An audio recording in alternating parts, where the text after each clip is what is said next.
하나님께서 이 시간 우리에게 주신 말씀은 데살로니가 후서 3장 6절부터 13절까지의 말씀입니다. 데살로니가 후서 3장 6절부터 13절 말씀입니다. 이 말씀을 제가 봉독하겠습니다. 형제들아, 우리 주 예수 그리스도의 이름으로 너희를 명하노니 게으르게 행하고 우리에게서 받은 전통대로 행하지 아니하는 모든 형제에게서 떠나라. 어떻게 우리를 본받아야 할지를 너희가 스스로 아나니 우리가 너희 가운데에서 무질서하게 행하지 아니하며 누구에서든지 음식을 값없이 먹지 않고 오직 수고하고 애써 주야로 일함은 너희 아무에게도 폐를 끼치지 아니하려 함이니 우리에게 권리가 없는 것이 아니요 오직 스스로 너희에게 본을 보여 우리를 본받게 하려 함이니라.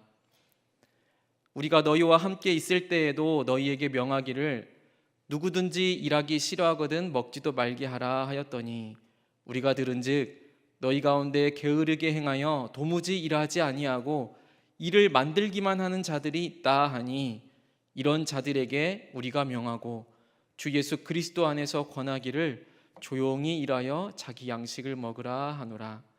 형제들아, 너희는 선을 행하다가 낙심하지 말라. 아멘. 금밤 기도에 나오신 여러분들을 주님의 이름으로 환영하고 축복합니다. 우리 옆에 계신 분들과 함께 인사 나누겠습니다. 좋은 일이 있을 겁니다.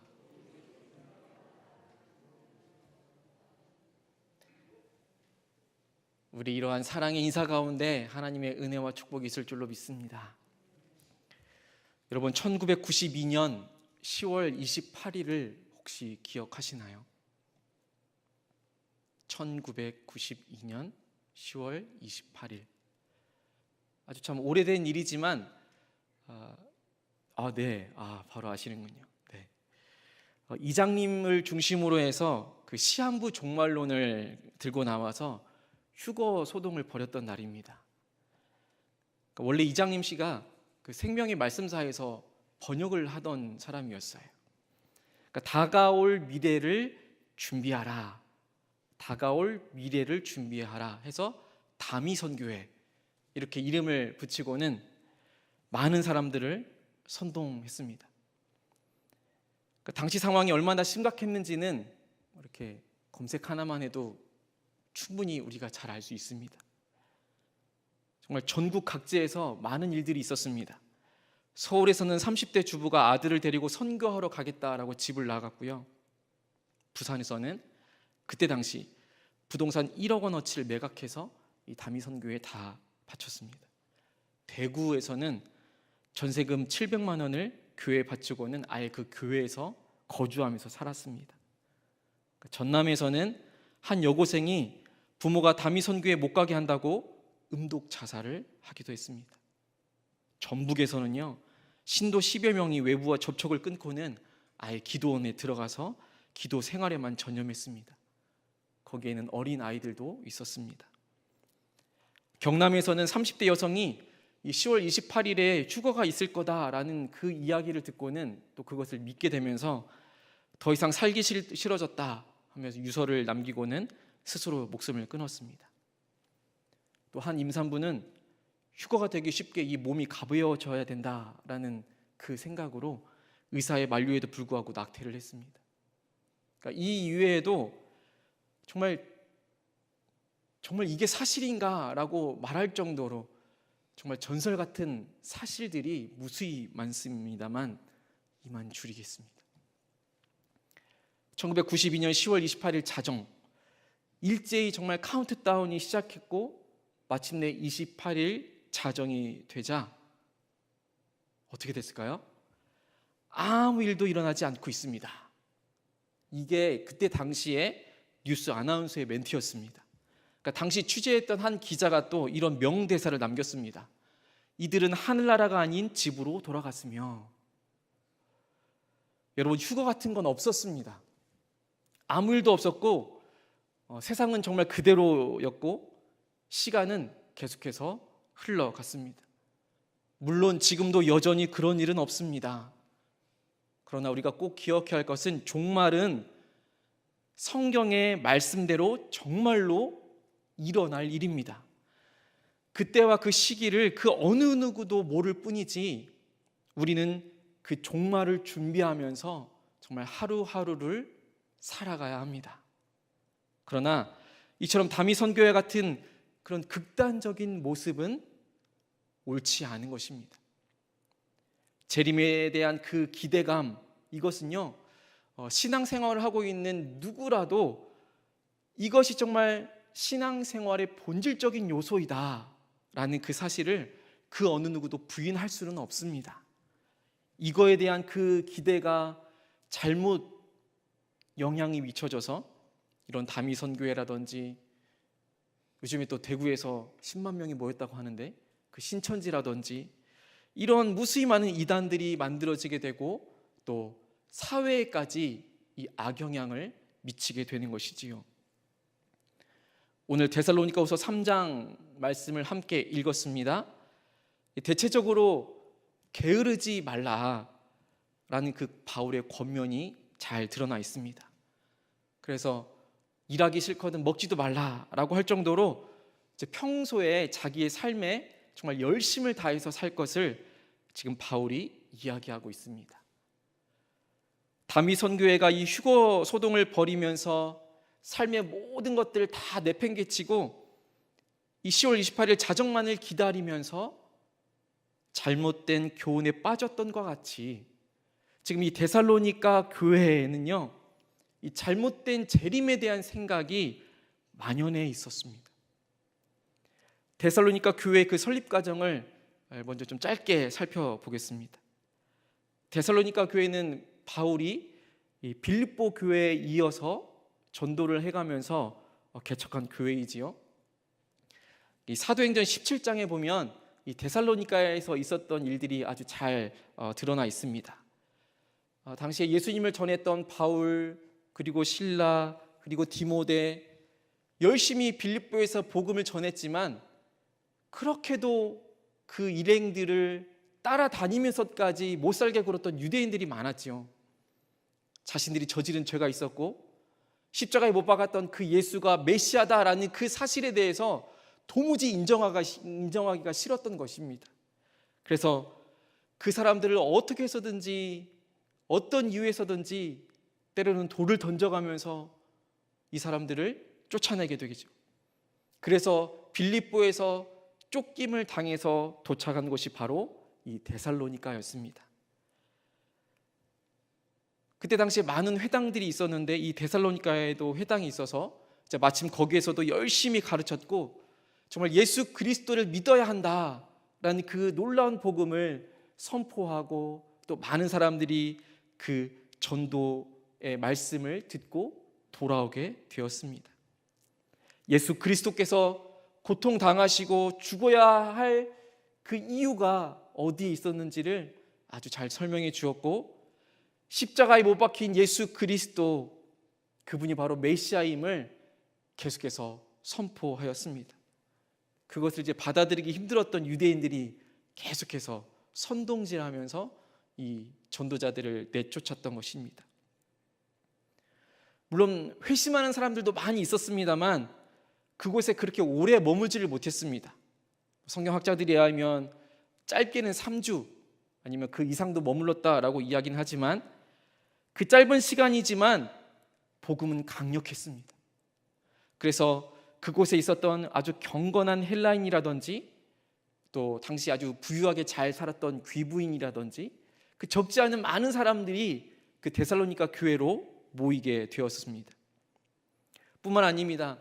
그 당시에는 정말 그 교회에 다니시는 분들이 참 힘들고 어렵게 살아가는 그런 가난한 사람들도 많이 있었습니다. 그래서 성경에 기록되어 있는 것처럼 바울은 때로는 이 복음을 전하면서 이제 스스로 일을 해야만 했고 때로는 그 전에 있었던 빌립보 교회의 도움을 받기도 했었습니다. 그러니까 열심히 복음을 전파한 바울로 인해서 믿는 사람들이 많이 생겨났지만 여전히 핍박은 계속해서 일어나고 있었습니다. 이 데살로니가에서 정말로 잘 믿고 있는 사람들을 어쩔 수 없이 뒤로 하고는 쫓겨나게 되지요. 그 쫓겨나게 된 이유를 이제 나중에 데살로니가 교인들이 오해하게 되죠. 왜 우리를 버려두고 떠났느냐, 이런 오해에 대한 답들도 이 데살로니가에서 이 바울이 편지로 써 보내는 것을 볼 수 있습니다.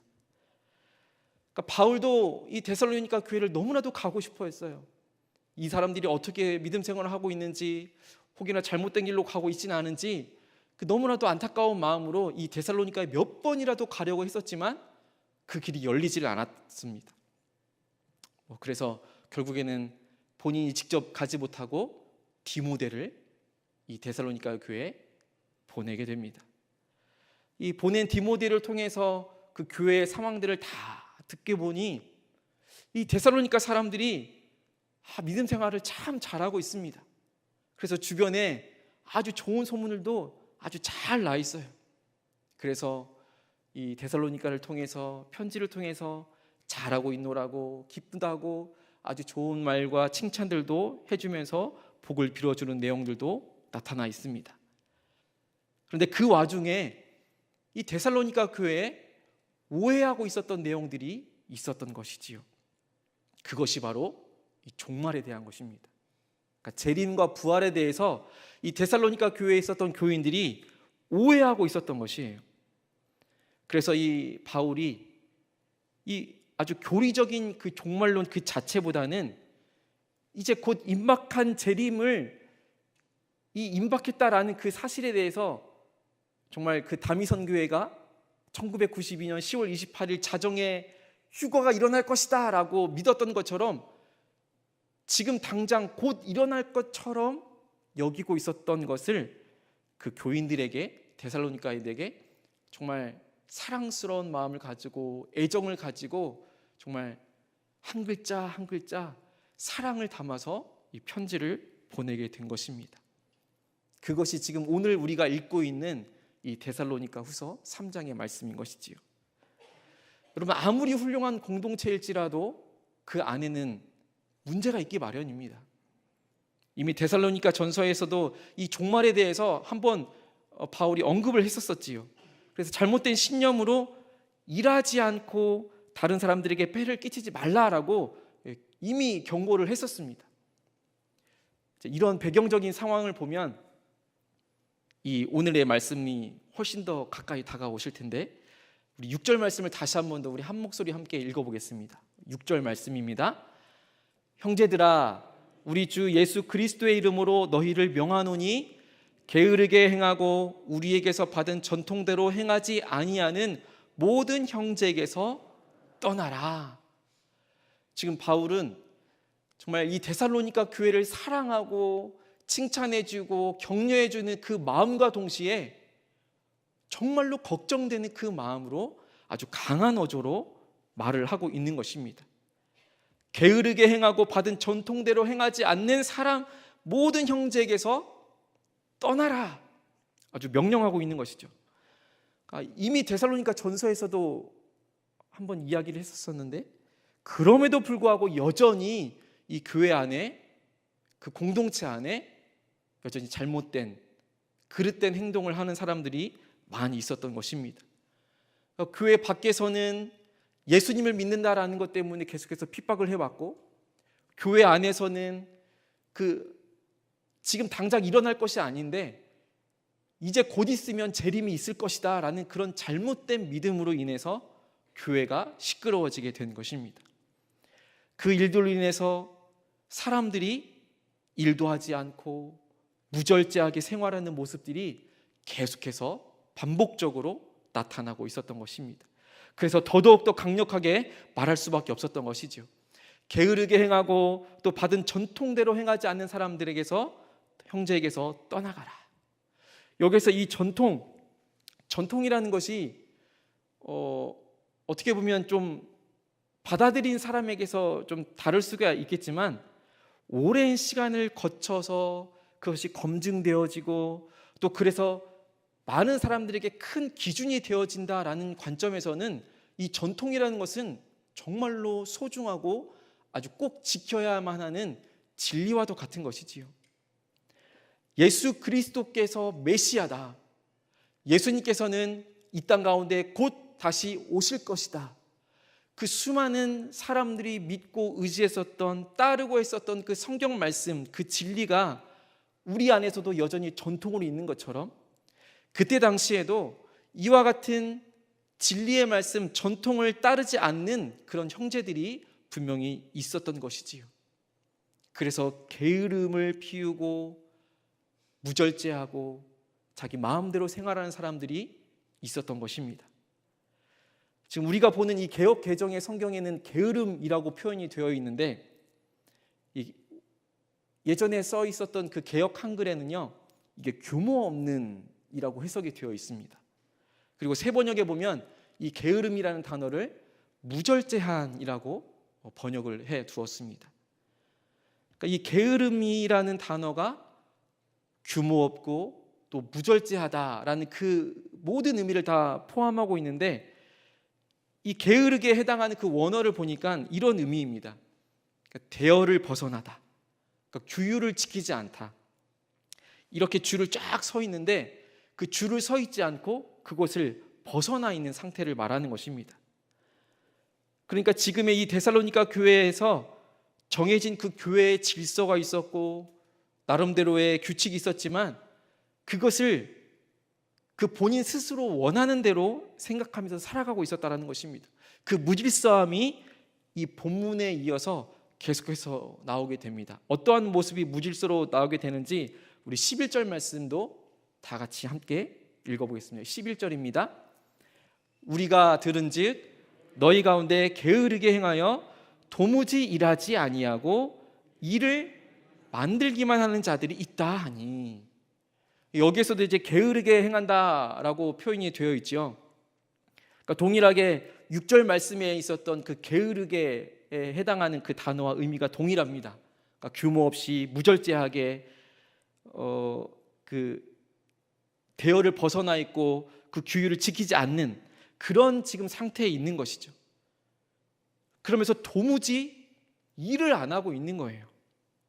여러분, 생업을 위해서는 무엇이든지 해야 되는 거 아닙니까?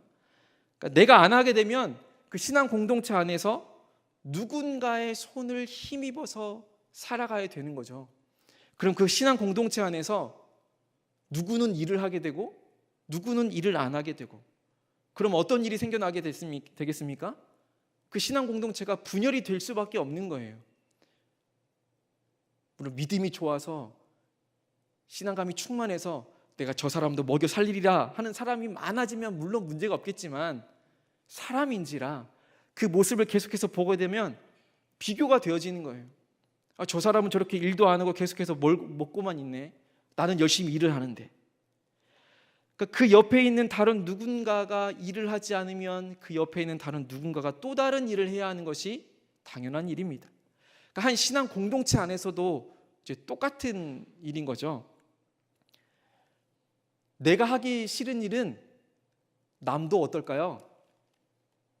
남도 똑같습니다. 내가 하기 싫은 일은 남도 하기 싫은 일인 거예요. 그런데 내가 하기 싫다고 해서, 내가 마땅히 해야 하는 일임에도 불구하고 내가 하기 싫다고 해서 내가 해야 할 일을 하지 않아도 된다라고 생각을 한다면, 그 하지 않아도 된다라는 그 일 때문에 다른 사람이 그 일을 해야 할 때가 반드시 생긴다라는 거죠.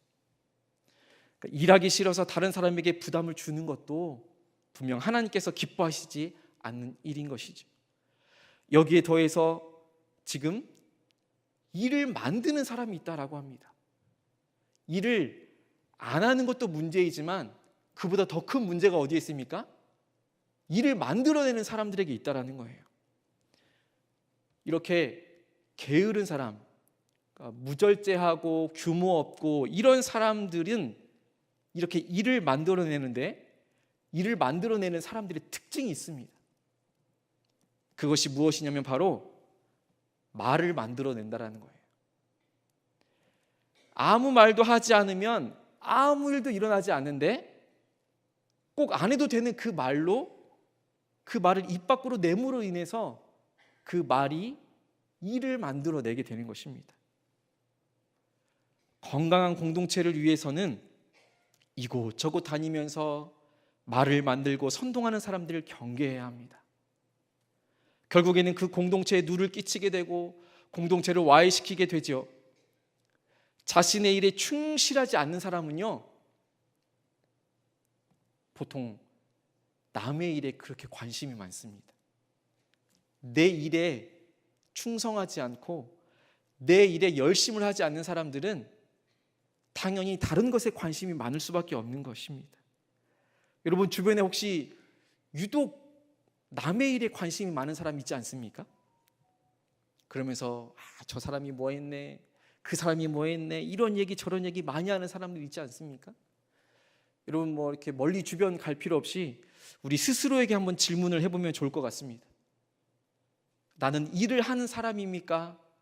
아니면 일을 만드는 사람입니까? 나는 나에게 관심이 많은 사람입니까? 아니면 나는 남에게 관심이 많은 사람입니까?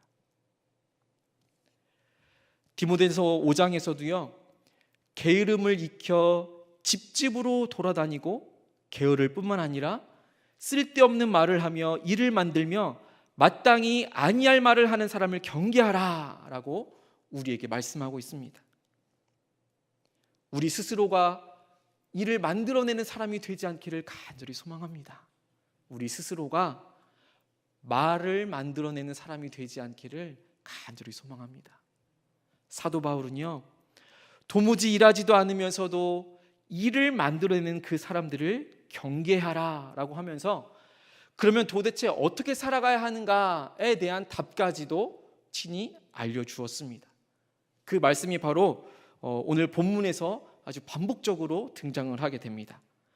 먼저 7절 말씀을 살펴보면 7절 말씀에 어떻게 우리를 본받아야 할지는 너희가 스스로 아나니 라고 이야기합니다. 그리고 8절에서도 이렇게 이야기하지요.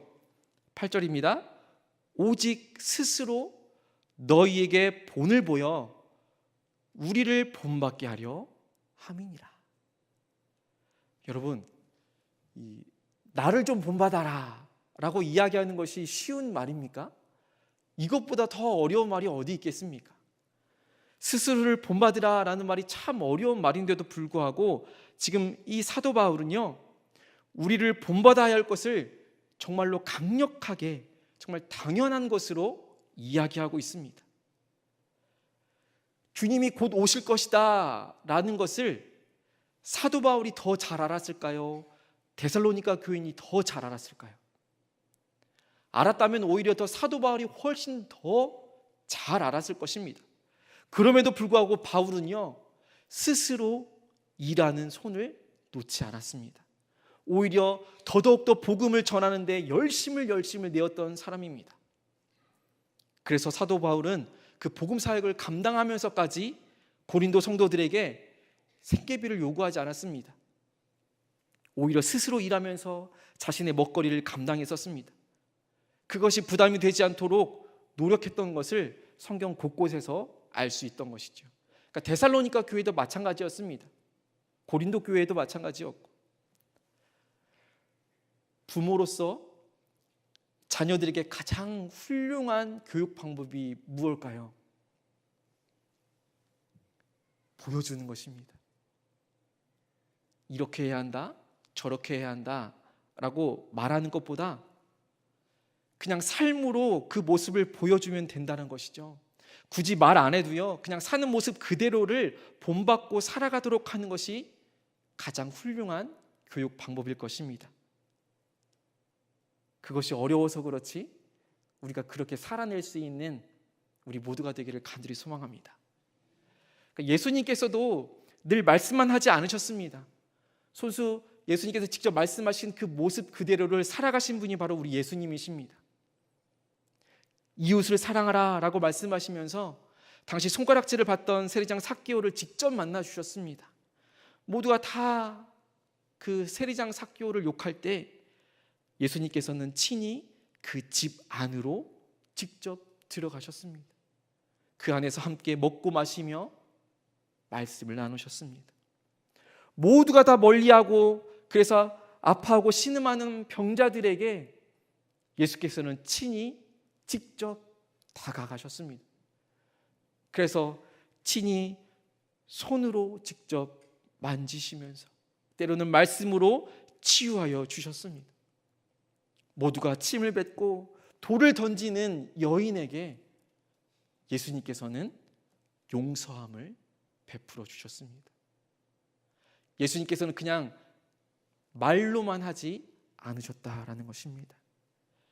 우리가 평소에 살아가는 그 모습 속에서 누군가는 그 모습을 통해서 예수님을 발견할 수 있다면 그것이 가장 아름다운 삶이 아닐까라는 생각이 듭니다.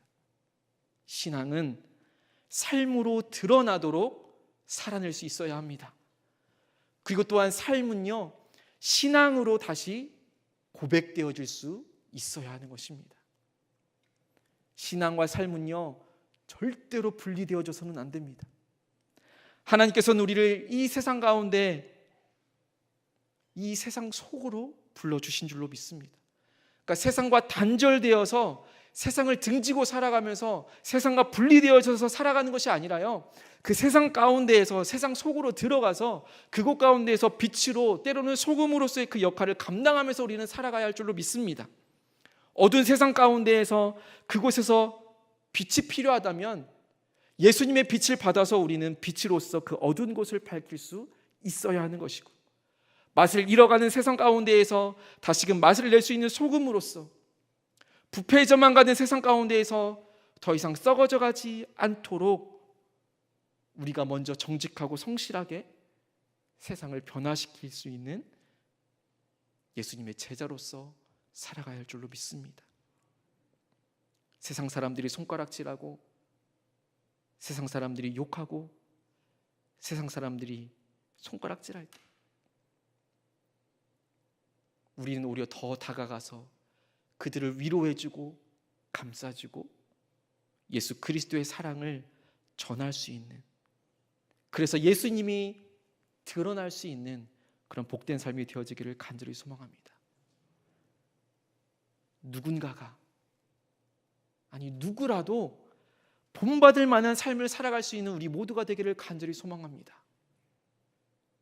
누군가가, 아니 누구라도 본받을 만한 신앙을 가지고 살아갈 수 있는 우리 모두가 되기를 간절히 소망합니다. 누군가가, 아니 누구라도 본받을 만한 삶과 신앙의 동일한 모습으로 살아갈 수 있는 우리 모두가 되기를 간절히 소망합니다. 사도 바울은 마지막으로 이렇게 고면합니다. 13절 말씀을 함께 읽겠습니다. 13절입니다. 형제들아, 너희는 선을 행하다가 낙심하지 말라. 이 선을 행하다가 낙심하지 말라라고 고면하고 있는데, 이 선이라는 단어를 건전한, 잘, 좋은 의미를 가지고 있습니다. 그래서 선한 일을 행하는 것을, 그러니까 우리가 생각하는 그런 일반적인 남을 돕고 좋은 일을 행하는 그런 선을 행하는 의미가 아니라는 것이죠. 앞에서 나와 있었던 그 게으르게 행하는 모습, 그러니까 무절제하게 행하고 규모 없이 행하는 그 모습과 대비되는 모습을 말합니다.